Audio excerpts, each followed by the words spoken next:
шетелдік IT компанияларына беру. Дәл осы қарарда мен екі аргумент келтірдім. Оның біріншісі сапасыз білім, екіншісі әбігерге салған приложениялар. Жалпы IT саласына келгенде шетелдіктердің төмен екенімізді барлығымыз мойындайтын шығармыз. Осы IT мамандығы емес, жалпы біз шетелде қарағанда дамуымыз төмен екенін барлығымыз мойындаймыз. Біріншіден IT үйрететін университеттердің дистанционно өтуі. Көптеген университеттер қазіргі уақытта IT саласында дистанционно сабақ өтіледі. Себебі оларды универге шақырмайды. Екінші, мысалы, бізде білімнің төмен екен IT компаниялардың бір компания бастығы Айболат Құлатай атты компания бастығы мойындайды. Оны қалай мойындайды? Ол кісінің Золсент атты өзінің компаниясы бар. Ол компанияда оның айтуы бойынша өзінің компаниясында 15 қана маман жұмыс жасайды. Ол өзіне керек мамандарды таппай жүр. 15 қана адам жұмыс жасайды. Маған мықты айтишниктер керек дейді. Бірақ университеттерге барып қарағанда айтишниктердің білімі сонда да төмен екен. Дұрыс сапасыз білім алмай жатқандарын өзінің Айболат мырза мойындайды. Одан кейін бұның өзі сапасыз білімге жатады. Жаңағы Айболат мырзаның өздерінің компаниясын ашайын деп жүрген достары да бар. Ол достарының да айтуы бойынша өздеріне IT маманы болып жұмыс жасайтын сапалы білімі бар адамдарды таппай жүргенін айтады.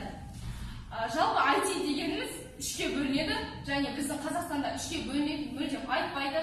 Бізде негізі копирайтер, сол сияқты спикер, сол сияқты нәрселерді ғана айтып өтеді университетте, соны ғана үйретеді. Ал нағыз IT дегеніміз бұл менеджмент, разработчик, администратор дегенді білдіреді IT.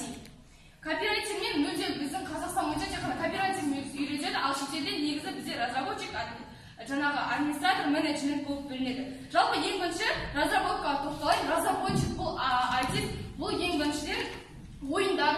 Мысалы, бір ойын ойлап табады, сол ойынға тілді қояды. Мысалға, басқада шетелдерге барған кезде, шетелдерде оларды университеттерде IT-ді тек қана IT-ге компьютерді ғана үйретпейді, оларға тіл жағында үйретеді. Ал біздің университетте тіл жағын үйретпейді. Ал ойындарды басқасы ойлап табу алдында бізге тілдерді білу керек. Ойынға тілдерді біз қосамыз. Одан кейін менеджмент. Менеджмент бұл процесті, мысалы, бір жұмыс тауып береді, сол жұмысты бақылап, яғни лидерлікпен тең процестерді алып барады. Администратор бұл бір компанияның, яғни айтишник болып жұмыс жасауды білдіреді, оны бөлек бір мықты маман ретінде үйретеді. Бір компанияның процестерін, басқа нәрселерін маңыздылап, соларды қорытындылап отыратын компанияның администраторы. Және осы үш түрге бөледі. Басқа, яғни ең бірінші Россияда, басқа жақтарда жақсы үйретеді бұны үшке бөлінеді. Ал біздің Қазақстанда бұлай алмайды. Олар тек копирайтер, сол нәрселерді ғана үйретеді айтишниктерге. Осымен де біздің сапа біліміміздің төмен екенін білдіре аламыз. Шетелге қарағанда. Жалпы Хабар телеарнасында айтишниктердің тапшылығы.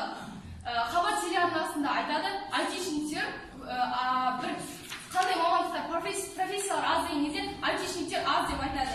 Себебі мықты айтишниктерді жоқ деп есептеймін. Универ мектептердің өздерінде бізде білім аз.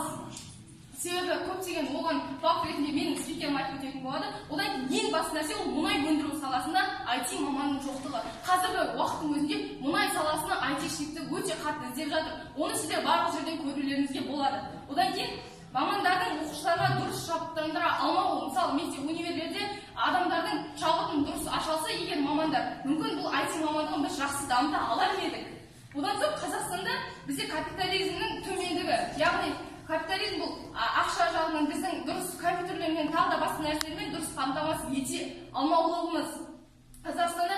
Одан соң уақытша, яғни біздің осымен-ақ сапасы біліміміздің төмендігімен-ақ біздің шетелге беруіміз керек екен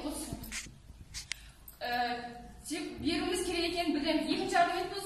Екінші аргумент әбігерге салған приложение. Мысалы, бұған ЕГОВты кіргізсек болады. ЕГОВтың өзінде регистрацияның өзі өте қиын, оны көп адамдар уақыт өте түсінген жоқ, тіпті жастардың өзі дұрыс түсінген жоқ, және осыны бір кездері бүкіл пандемия кезінде 3-4 күнге мүлдем ЕГОВ жабылып қалды. Осының өзі біздің айтишниктеріміздің бір жағынан білімсіздігінің себебі де болуы мүмкін. Одан соң сеттің ұстамауына да болуы мүмкін. Шетелдің және ЕГОВтың өзі біздің шетел ойлап тапқан. Оны шетел бізге берді, біздің айтишниктер мүмкін. Бүгінгі біздің палата осы Қазақстан үкімет жүйесін шетелдік IT компанияларға беру деп есептейді. Енді сіздерге тақырып түсінікті болу үшін біз үкіметтік жүйе деген осы жайлы түсініктемені айтып өтейін. Мысалы, үкіметтік жүйе бұл Қазақстанның кәдімгі жүйесі, бірақ онлайн түрдегі форматта болады. яғни сіз қағазды алып әр мекемеден әр мекемеге жүгіріп жүрмейсіз. Бір телефон немесе онлайн жүйеге кіре алатын заттармен болса, сіз соларды алып өзіңіздің документтеріңіз немесе керек заттарыңызды реттеп ала алатын боласыз. Бұл бізге беретін пайдасы өте көп, яғни бізде қолжетімділік пен мүмкіншілік болады. Мысалы, біз алып қарайтын болсақ, сіз аяғыңызды алып шаршамайсыз, үйіңізде жазбақ, сол сіз бір жерге жазылатын болсаңыз, мысалы дәрігерге жазылатын болсаңыз, сол порталға кіріп, сол өзіңіздің мекемеңізді таңдап, өзіңіздің барған жеріңізді таңдап, сол жерге кіре алатын боласыз. Және де екіншісі бізде бұл қолжетімділік, яғни қолжетімділік бұл қазіргі 8 жасар балалардан арналған, яғни сіз бұл жаста, егер сіздің жасыңыз 8-ден асқан болса, сіз өзіңіздің атыңыздан ашып, қалаған жерге жазылып, яғни ата-анаңыздың рұқсатымен жазыла аласыз. Енді бізге айтатын болсақ, осы біздің тақырыпта IT компанияларға беру керек деп есептейді. Біз бұған келіспейміз. Не үшін? Яғни IT компаниялар осы Қазақстанның мүмкіншілігін құртып алу мүмкін емес, мүмкіншілігін құртады, және де олар Қазақстанның даму сатысынан алып тастауы мүмкін болады. Енді біз осы оларға берген ақшаға қарағанда өзіміздің адамдарымыз неге оқытпасқа? Оларды басқа шетелге оларға берген ақшаға өзіміздің адамдарымыз неге көтермеске деген сұрақ туындаған шығар. Енді осы орайда алып қарайтын болсақ, біздегі кәдімгі айтишниктердің адамдарды осы 500 бен 5000 доллар арасындағы алатын айлықтары бар. Яғни ол бір айға осы ақшалар жинап, осы Қазақстан еліндегі осы айтишник маманы боламын деген, айтиге деген қызығушылығы бар, компьютермен жұмыс жасаймын деген оқушыларды солай жібермеске. Осы жақында болған Каспийде осы 18 жасар баланы бұзған болады. Неге оны сотқа Каспий компаниясы берген жоқ? Оған айтатын болсам, оның берген жоқ. Өткен себебі оларға сондай мамандар керек болды. Сол мамандарды қазір шетелге оқып шығаруға жіберіп жатқан. Және де ол сияқты мамандар, балалар немесе жастар қазір заманда аз көп. Мысалы, IT компаниясына осы алдыңғы жылдағы статистикаға қарайтын болсақ, 60% оқушылар тапсырыс деген, соның 40% түскен болады. Яғни IT қазіргі таңда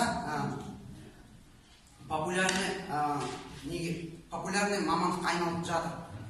Енді біз осы IT компанияларға бермейміз деген екінші сатысы, екінші аргументіміз бұл біздегі Қазақстан елінің, яғни порталы осы өздеріне алып ішіндегі. Енді оларға Қазақстан ішіндегі порталға не керек, соны айтып өтейік. Қазақстанда бүкіл ақпарат жүйесінің бәрі кірсе, одан кейін Қазақстан экономикасының жайлы статистика кіреді, одан кейін Қазақстанның бүкіл осы телевидение және де осы Қазақстанда телевизорда көрсетіліп жатқан барлық нәрсеге. Яғни олар өз астына алған соң, оларды бөлек нәрсе көрсете алуы мүмкін. Мысалы алып қарайтын болсақ, олар біздегі ретінде анатомиялық түрде алатын болсақ, осы Қазақстан болашақта ескіше, яғни осы 1991 жылға шейін өмір сүрген жағдайына шейін түсуі мүмкін. Яғни олар Ресей мемлекеті немесе басқа мемлекеттер арасына кіріп өтетін болса, және де олар Қазақстан жерін тартып алуы мүмкін. Яғни бұл Қазақстанның ең басты өзекті проблемалардың бірі болып есептеледі. Яғни жер проблемасы, олар қазақтардың жерін тартып алғанда, қазақтарда оны қайтару мүддесі болмайды, және де өздерінің тәуелсіздігінің айырылып жатқанын бәсін көрсетіп бере алады. Сіздерге рахмет, тыңдағаныңыз үшін мен өз сөзімді аяқтасам. Рахмет, Бекзам.